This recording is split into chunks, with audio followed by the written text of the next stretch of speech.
Salam müəllimlər, hər vaxtınız xeyir olsun. Dünən paylaşdığım testin video izahı gəldi. Baxaq izahlara. Birinci suala baxırıq. Cahangir Cahangirovun xor əsərlərindən biri ilə eyni adlı olaraq fortepiano üçün işlədiyi əsəri var idi. Cahangir Cahangirovun demək Çahargah adlı əsəri var. O Çahargahı həm xor tərkibi üçün işləmişdi, həm də Çahargah fortepiano pyesi də Asif Zeynallı'daydı. Ona görə Çahargah uyğunluq təşkil edəcək. İkinciyə baxırıq. Hansı musiqi əsəri səslənərsə Kamal Abbasov dirijorluq eləyə bilər? Biz bilirik ki, Kamal Abbasov musiqili teatrda dirijorluq edibdir və burada sırf biz musiqili komediyanı seçə bilərik. O da uyğun olan olacaqdır, Qızıl Axtaranlar. Digər yox, biri kantatadır, biri operadır, biri simfonik muğamdır, amma operet də lazımdır. 3. Müəllim öz şagirdlərinə musiqi və poeziyanın əlaqəsini izah etmək üçün bir neçə nümunə təşkil edir və bizdən səhvi istəyir. Musiqi və poeziya nədir? Burada həm oxumaq, mütləq sözlü şəkildə oxumaq, alətlərin ifası olsun. Amma uzlaşma təşkil etməz deyir, yəni səhvi istəyir. Fikrət Əmirovun Ulduzu, operada var, romans da var, vokal instrumental əsərdə söz də var, musiqi də var. Bunu çıxdıq. Yəni bu səhv deyil də, biz səhv istəyir. Arif Məlikov Dalğalar. Dalğalar musiqili komediyadır. Orada oxumaq olur.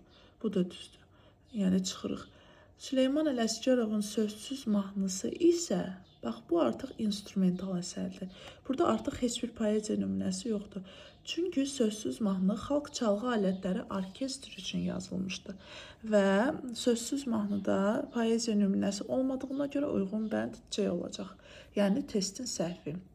Qarayev mən sizi sevirdim romans da orada var. Raxmaynovda Alekoda da var oxumaq, amma Sözsüz mahnıda yox idi. Verilmiş hansı janr yalnız bir vokal ifaçı tərəfindən ifa olunur? Madrigal, yəni 2-3 nəfər tərəfindəndir. Nocturne ümumiyyətlə oxunulmur. Messa və Oda xor əsərləridir. Romans isə adətən bir nəfər tərəfindən səslənir. 5. Muğam dəstgahları ifa olunduqda vokal instrumental muğamlarda istifadə olunub, instrumental muğamlarda istifadə olunmayan musiqi aləti hansıdır? Təbii ki, burada dəf olacaq. Bilirik ki, vokal instrumental muğamlarda tar, kamança, xanəndə əlindən dəflə təsvir olunur. Burada əgər bizdə instrumental muğamlardırsa, artıq xanəndə burada iştirak etmir. Ona görə dəf testin düzgün cavabıdır. 6. Aytaç bir bədii kitabı oxuyur. Kitabın əvvəlində verilən hissəyə baxır və deyir, bu termini mən həm də iri həcmli əsərlərin əvvəlində eşitmişəm. Aytaç nə haqqında danışır? Kitabı açanda, ümumiyyətlə bədii kitablarda, digər kitablarda, kitabın ön səhifəsində qeyd olunur ki, müqəddimə. Yəni, kitabın giriş hissəsi. O cümlədən də müqəddimə, iri həcmli səhnə əsərlərinin əvvəlində də səslənən musiqidir. Misal üçün, Qız Qalası baletindən müqəddimə deyə bilərik. Ona görə də müqəddimə olacaq. Misal üçün, adətən epilog sonluq idi. Mündəricat sonluğudur kitabın. İntroduksiya və uvertura sırf simfonik əsərlərə aiddir, amma müqəddimə isə hər ikisində olacaq. 7. Musiqi tədbirində uşaqlar müxtəlif ansambllarda çıxış eləyəcəklər. Birinci çıxışda fortepiano, ikinci skripka, alt, violonçel alətləri səslənəcək. İkinci hissəsində fortepiano ifaçısı getməli oldu. Əvvəldə və sonunda olan ansamblları müəyyənləşdir. Deməli, birinci, ikinci skripka, alt, violonçel var və fortepiano var. Bunlarla birlikdə biz fortepiano kvinteti yaradırıq. Fortepiano kvintetindən əgər fortepiano çıxdısa, yerdə qaldı bu alətlər. Birinci, ikinci skripka, alt, violonçel. Bu da simli kvartetin tərkibidir. Olacaqdır fortepiano kvinteti, simli kvartet. Biri təzad təşkil edir. Demək, ritenuto accelerando, bəli. Ritenuto əsəri gecikdirərək ifa etmək, accelerando isə sürətləndirməyə aiddir. Təzad da əksdir. Digərləri bir-birindən təzad təşkil etmir, əks deyil. 9-cu suala baxıram. İfaçı heyətinə görə aşağıdakı əsərlərdən hansı digərlərindən fərqlənir? Kamera orkestri üçün polifonik simfoniya. Tamam, kamera orkestri. İfaçı heyəti deyirsə, tərkibinə baxacaq. Kamera orkestri olsun. Qarmon və simfonik orkestr üçün konsert. Bəli, bu simfonik orkestr üçün. Səs və simfonik orkestr üçün balladı. Bəli, burada səs və orkestr var. Uvertura. Uverturanı da simfonik çalır. Zurna və simfonik orkestr üçün uvertura. Bunu da simfonik çalır. Amma kamera orkestr üçün polifonik simfoniya bunlardan fərqlidir. Deyin niyə? Çünki bu kamera orkestri üçün yazılıb, artıq balaca orkestr üçün. Digərləri isə simfonik orkestr üçün. 10.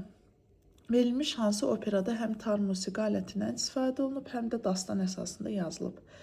Demək, Leyli Məcnun muğam operası, yəni tar deyəndə muğam operalarını nəzərdə tutur. Leyli Məcnun, Xanəndənin Taleyi, Gəlin Qayası, Rüstəm Zöhrab muğam operası olsalar da, bunlar dastan əsasında deyildi. Yəni Leyli Məcnun Füzulinin, misal üçün Rüstəm Zöhrab Firdovsi və s. Amma digər əsərlərə baxdıqda Şeyx Sənan qabağımıza çıxır. Şeyx Sənan xalq dastanı əsasında yazılıbdır. Ola bilər ki, Şeyx Sənan Hüseyn Caviddə də var. Ona Fikrət Əmirov müraciət edib, Kor Ərəbin mahnısını yazıb. Amma Üzeyir Hacıbəlinin yazdığı Şeyx Sənan dastan əsasında yazılıbdır. Ona görə həm muğam, həm də dastanlardan götürülmüş əsər Şeyx Sənan olacaq. 11. Bülbül haqqında verilmiş yanlışları seçməliyik. İlk peşəkar opera müğənnisidir, düzdür. Çobanqaranı ifa etmişdi. Hə, Çobanqara Bülbülün repertuarında səslənməmişdi. Çobanqaranı ifa edənlər Şövkət Ələkbərova, Gülağa Məmmədov, Anatollu Qəniyev kimi müğənnilər olmuşdu. İkinci punkt səhvdir. Səhvi istəyirsə içini götürəcək. Musiqi dünyasında ilk dəfə o eseri xalq artisti adını alıb. Düzdür, kitabınızda da qeyd olunub. Cahangirovun Əziz ana mahnısını ifa edib. Xeyr, Cahangirovun Əziz ana mahnısını ilk dəfə Rəşid Behbudov ifa edib. Ona görə bu punkt da səhvdir. Mən aşıqı ifa edib, bəli, ifa edib. Burada olacaq 2-4. Çünki o punktlar səhvdir. Digərləri isə düzdür.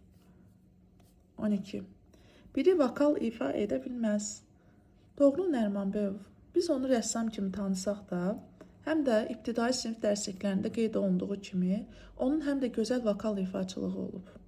Enrico Piazza, bəli, bu da vokal ifaçıdır. Müslüm Maqomayevlə birgə Sevilla Bərbəri operasında çıxış edən İtalyan opera müğənnisidir. Məmməd Əli Əliyev, bəli, vokal ifa edib, Kor Ərəbin mahnısını oxuyub. Səxavət Məmmədov da eyni qaydada, o da Sarı Bülbülü oxuyub. Asya Tağıyeva qanun ifaçısıdır. O oxumur, o sadəcə alətdə ifa edir. 13. Dərs zamanı uşaq deyir, müəllim, mən elə bir əsər ifa etmək istəyirəm ki, o əsərdə səhnə hərəkətləri olsun və sadəcə bir nəfər olsun. Səhnə hərəkətləri olacaqsa, opera, operetta, balet və onların törəmə janrlarından söhbət gedir. Sadəcə bir nəfər olacaqsa, orada artıq söhbət monoperaya çevrilir. Deyirsiniz ki, Meşə Çarı'nda da bir nəfər oxuyur da, düzdür, bir nəfər oxuyur, amma Meşə Çarı səhnə hərəkətləri yoxdur. O səhnə əsəri deyil, o sadəcə vokal balladadır. Amma bizə səhnə əsəri lazımdır, mono operada da bir nəfər tərəfindən olur. 14. Soprano, alt, tenor, bas səsləri üçün nəzərdə tutulmuş hansı heyət ilə ifa oluna bilər? Soprano, alt qadın səsləridir, tenor, bas kişi səsləridir. Qadın və kişi səslərinin birgə səslənməsi qarışıq xoru yaradacaq. 15. Hansı bəstəkarın xor əsərləri digər bəstəkarlardan daha çoxdur? Biz xor deyən kimi ümumiyyətlə Cahangir Cahangirovu gözümüzün önünə gətirməliyik. Niyə görə? Çünki Cahangir Cahangirovun əsərlərinin əksəriyyəti xor tərkibi üçün yazılıbdır. Kantataları, oratoriyaları, vokal simfonik poemaları, xor işləmələri kifayət qədər çoxdur. Misal üçün, Qarı Qarayevdə kantatalarını sadəcə deyərik, payız əsərini deyib dayanarıq. Arif Məlikov da eləcə də bir sırf xor üçün işləmə yox, amma vokal əsərləri var. Yəni, ən çox Cahangir Cahangirovun yaradıcılığından olacaq. 16. Müəllim şagirdləri məktəbin həyətinə aparır. Şagirdlərdən biri yüksək səslə salam deyə qışqırır. Bir neçə saniyə sonra yaxınlıqdakı binadan həmin söz yenidən eşidilir. Səs qayıdır da əks-səda kimi. Sonra musiqi dərsində müəllim bir qrup şagirdə qısa bir melodiyanı oxudu. Digər qrup isə həmin melodiyanı bir qədər gec təkrarlayır, əks-səda yaranır. Yəni, bu əks-sədanı nə ilə əvəzləyirlər? Əks-səda imitasiyadır. Yəni bu təkrar etmək, təqlid etmək imitasiyaya aid olacaqdır. 17. Musiqi dərsində validə müəllim şagirdlərə müxtəlif operalar haqqında məlumat verir. O deyir ki, bəzi səhnə əsərlərində bəstəkar yalnız musiqinin müəllifi olur, bəzi hallarda isə əsərin librettosunu da özü yazır. Bir neçə əsərin adını verir və deyir ki, hansı birinin librettosunu bəstəkar özü yazıb. Yəni bu əsərlərdən bəstəkarı kimdirsə, librettosunu da o yazıbdır, onu tapmalıyıq. Qaraca qız baleti Əşrəf Abbasovun olsa da, librettosu Əfrasiyab Bədəlbəyli tərəfindən yazılıb. Ona görə bu doğru deyil. Koroğlu operası Üzeyir Hacıbəylinindir, librettosu Məmməd Səid Ordubadinindir. Şelkunçik baleti Çaykovskinindir, Marius Petipanın librettosunu yazıb çıxdıq. Məhəbbət əfsanəsi baleti Arif Məlikovundur, Nazim Hikmət belə librettosunu yazıb. Amma Söğüdlər ağlamaz Əfrasiyab Bədəlbəylinindir, elə məhz elə librettosunu da özü yazmışdı. 18. Məktəbdə keçirilən konsertdə 3 musiqi kollektivi çıxış edir. Birincidə yalnız skripka, viola, violonçel, kontrabas, ikincidə nəfəs və zərb alətləri, üçüncüdə isə simli nəfəs və zərb alətləri birlikdədir. Deyir ki, hansı daha böyükdür, yəni hansı daha geniş ifa oluna bilər. Bax, burada skripka, viola, violonçel, kontrabas varsa, bu kollektivlə simli orkestr yarada bilərik. İkincidə nəfəs və zərb alətləri varsa, nəfəsli orkestr. Üçüncüdə artıq həm simli var, həm nəfəs var, həm də zərb alətləri var. Ona görə üçüncü kollektiv daha böyükdür. Yəni onun tərkibində daha çox alət olacaqdır. Onlar daha zəngin səslənmə yaradacaq. Hər rəngarəng alətlər olduğuna görə. 19-cu sualda alət ifaçılar verilir. Biri kontrabasda, biri oxuyur, biri sintezator, biri fleyta çalır. Yəni deyir ki, bu əsərlərdən hansını bunlar ifa edə bilərlər? Baxırıq. Birdə yazıb Avropa triosunda. Avropa triosunda validəni birinci seçək. Validə kontrabas çalırsa, Avropa triosunda çıxış etməz.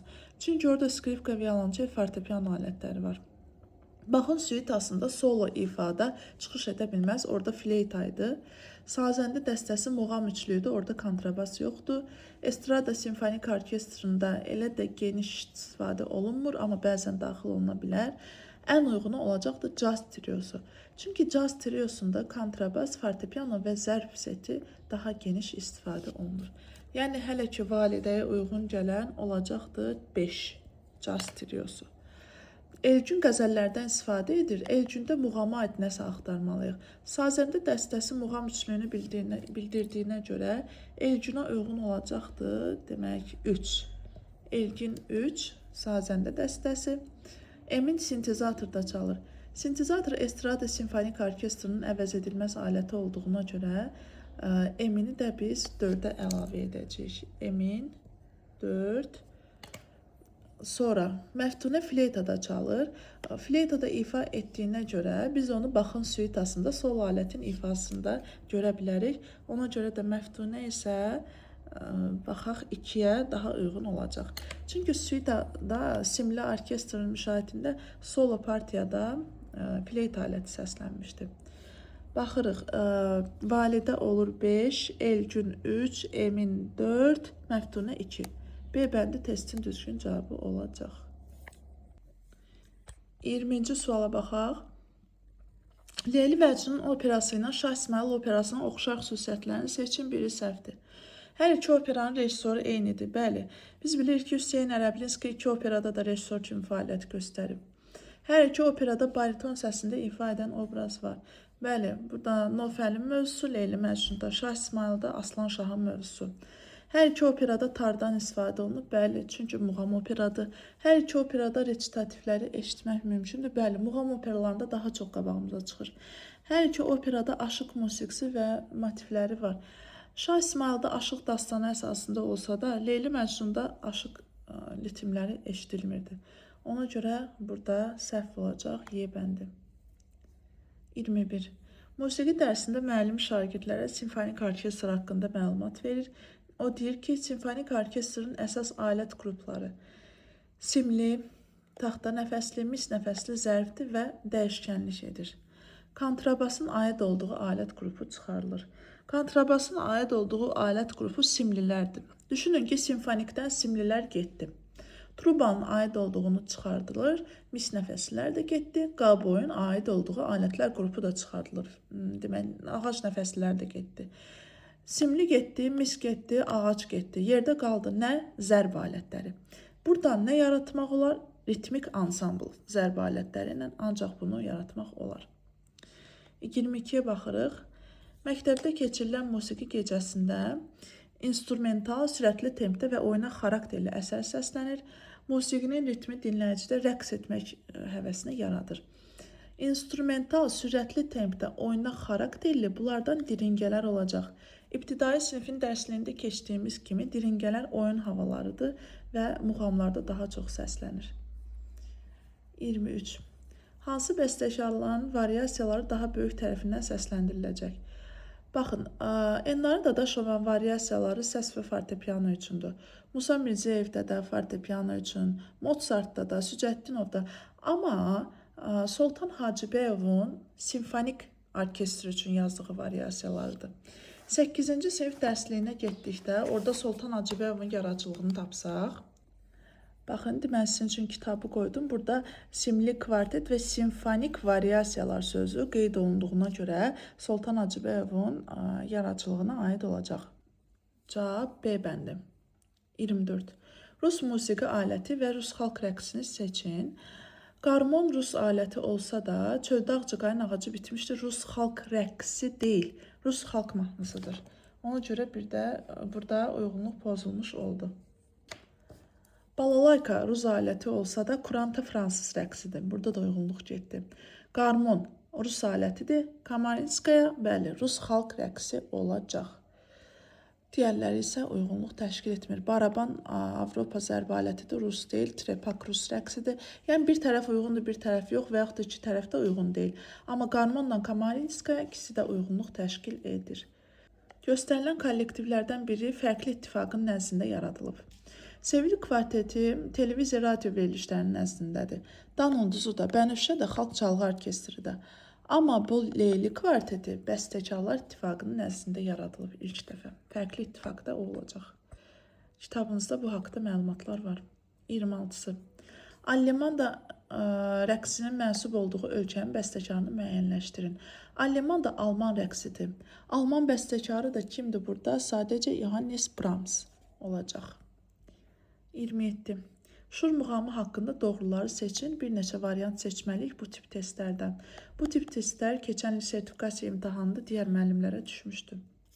Şahnaz bu muğamdan qidalanır. Bizdən doğrunu istəyir. Bəli, Şur Şahnaz düz cavabdır. Cuşa gəlmək mənasını verir. Düzdür. Həftənin bazar günü ilə əlaqəlidir. Xeyr, bu şüşlərə aiddir. Hicaz bu muğamın rəngidir. Hicaz bu muğamın təsnifidir, rəngi deyil. Səmirxarə adlı şən şöbəsi var. Səmirxarə Şurun şöbəsi olsa da şən deyil, qəmgindir. Bunu da götürmürük. Fantaziya janrında əsəri var. Şur fantaziyası bəli var. Düzgün punktlar bunlar olacaq. 28. Kamançı və simfonik orkestr üçün konsert yazan bəstəkarların sırasını seçin. Burada olacaqdı. Hacı Xan Məmmədov yazmışdı. Deməli, Ramiz Mirişli yazıb. Bir də Zakir Bağırov yazıb. Variantlara uyğunluq təşkil etsək, Ramiz Mirişli və Zakir Bağırovu götürəcək. Misal üçün, Hacı Xan Məmmədovu variantlarda punkt kimi versələr də, onun yanındakı bəstəkarlar uyğunluğu pozdu. Çünki Süleyman Ələsgərov tar üçün yazmışdı konsertini. Və Ramiz Mirişli, Zakir Bağırov. Bunlar kitabınızda qeyd olunub kamançı mövzusunda. Köhnə və yeni dərsliklərdə bu haqda kifayət qədər məlumat var. 29. Verilmiş hansı əsərin mütləq dirijoru olmalıdır? Biri səhvdir. Yəni, dirijor nəyin dirijoru olur? Orkestrin dirijoru olur. Düzdür?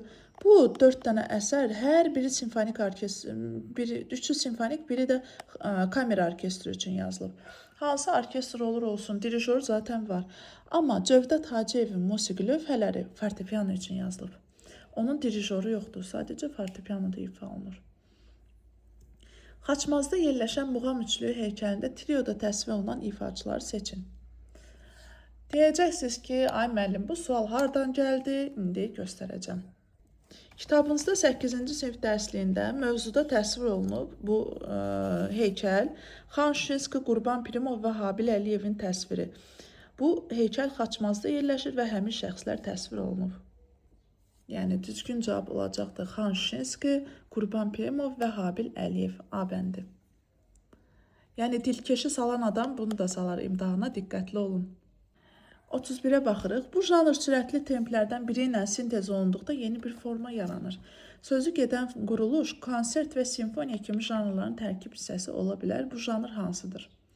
Bu janr, hörmətli müəllimlər, sonatadır.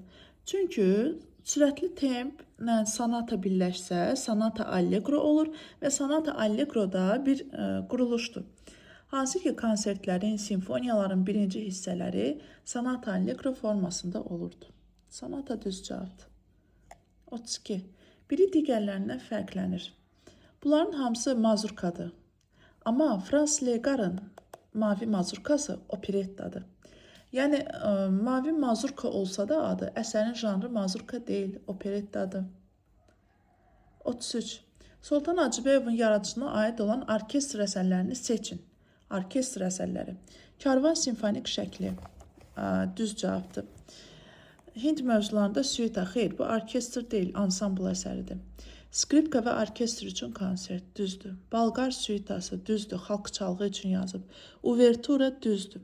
Oynaq topun mahnıdır, o orkestr əsəri deyil. Quşçuğaz da romansdır, o orkestr əsəri deyil. Digər punktlar uyğunluğu təşkil edəcək.